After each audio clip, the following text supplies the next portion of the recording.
means nervous system, E means inside. So when the nervous system gives the energy to the Yama moves further upwards.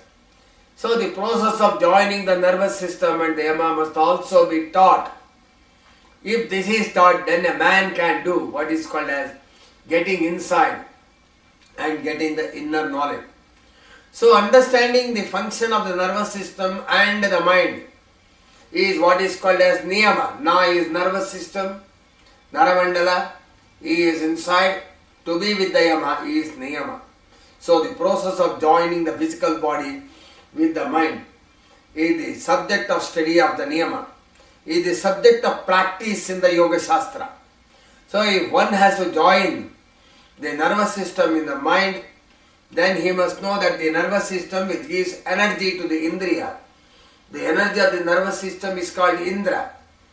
This Indra will run these indriya, that is the eyes and other sensory organs, and the throat, that is the tongue and other, the mouth and other digestive organs. So both digestive organs and the sensory organs are run by the nervous system. The energy of the nervous system is what is called as Indra. Since all these organs works with the help of the Indriya, and Ya means the Panchaprana, it is called as Indriya. So anything that works with the nervous system and the Panchaprana is called as Indriya. So it means the energy of the mind, Ya, is with the Indriyas, because it is the Yakara is there. And the energy of the nervous system is with the Indra. So if Indra and the Panchaprana has a culmination at the eyes, has a culmination at the ears, has a culmination at all the Gnanendriyas, has a culmination at all the Karmendriyas. It means the necessary wealth for the nervous system comes from the Indra, that is from the Indriyas, and the necessary wealth for the Yama also comes from the Indriyas. As such, the wealth of the physical body is in the physical organs and also in the Indriyas. So not only the Yama and the Niyama has to participate, the Yama and the Niyama are strengthened by the Indriyas. Because Yama and the Niyama, their basic energy is deposited in the Indriyas. As such, without strengthening the Indriyas, you cannot strengthen the nervous system. Without strengthening Indriyas, you cannot strengthen the mind. So for a person to get into the yoga, you have to strengthen all the organs of the body along with the Indriyas. A Durbala or a weak person who has got a weak Indriya cannot meet the Paramatma for the simple reason that his nervous system will be weak, the mind will be weak, because the mind gets its strength from the Indriya, the nervous system gets the strength from the Indriya, that is why the Yakara is there, and Indra means the energy of the nervous system is there. As such, the mantra says, Nyayamatma balahine nalabhya. A Durbala cannot realize the God. So you have to become the Prabala. So Prabala means not Vyayama. Eating more than spending that energy is called as Vyaya. So taking the principles of the Vyaya, the mind, and energizing the physical matter of the body, the bone and the muscle, is called as Vyayama. Whereas Yoga Shastra is not Vyayama. Yoga Shastra is to say that eat less, produce more energy in the body. Whereas in Vyayama it says eat more, spend more. When you eat more and spend more, the lifespan comes down. As at Vyayama Shastra or the physical exercise, the man lives for a shorter period. Whereas in the Yoga Shastra, he eats less, produces more energy, takes this energy to the highest level, to activate the mind, to strengthen the mind, to strengthen the nervous system, strengthen the souls, and move up to the Paramatma, get the entire Jnana, get the control of the universe. So Yoga deals with increasing the quantum of energy by eating less. So Yoga Shastra is a Mitavyaya Shastra. So in the Mitavyaya Shastra, you try to attain higher and higher energy. As such, what is to be done is the physical matter is also important. The physical matter is in two forms.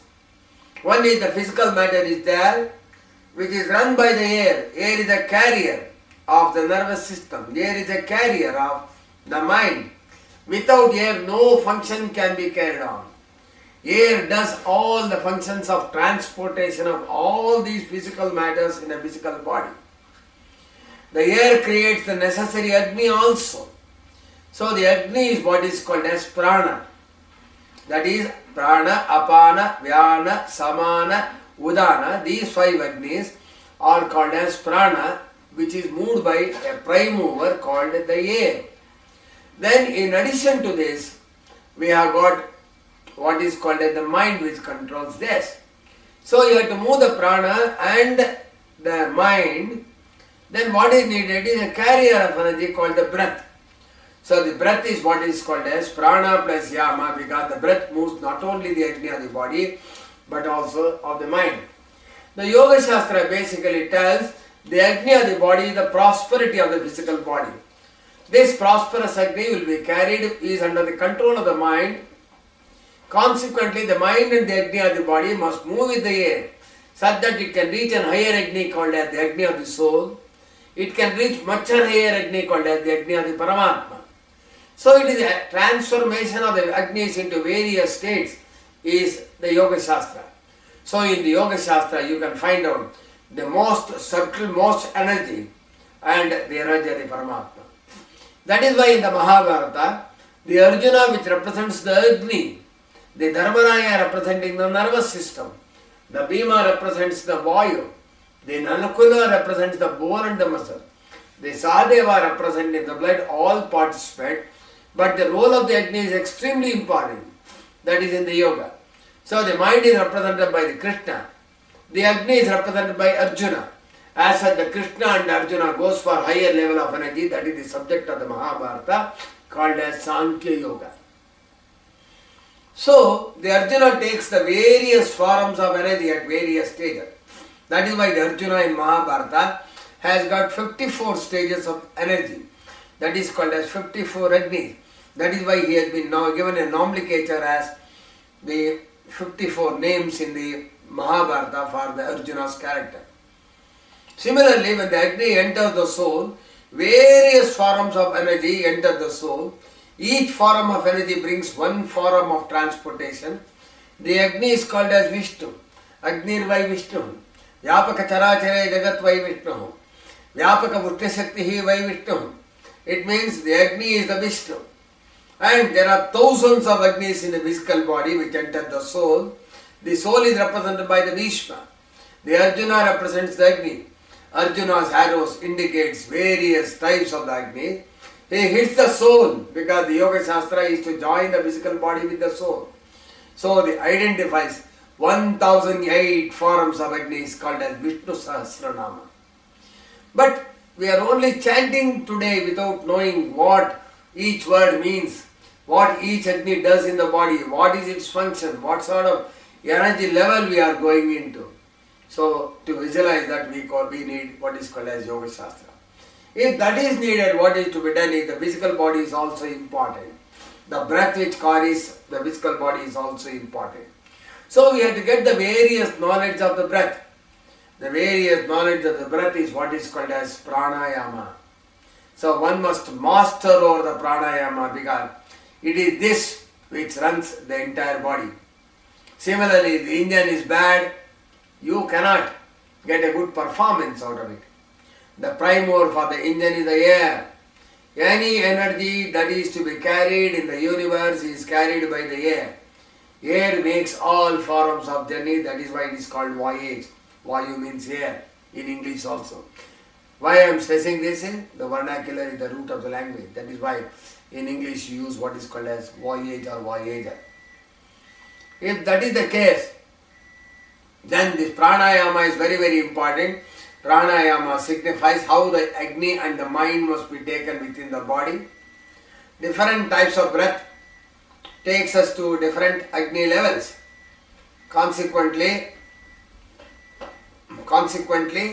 what is happening is we have to know how to carry this energy, and this energy is carried by the mind, this energy is carried by the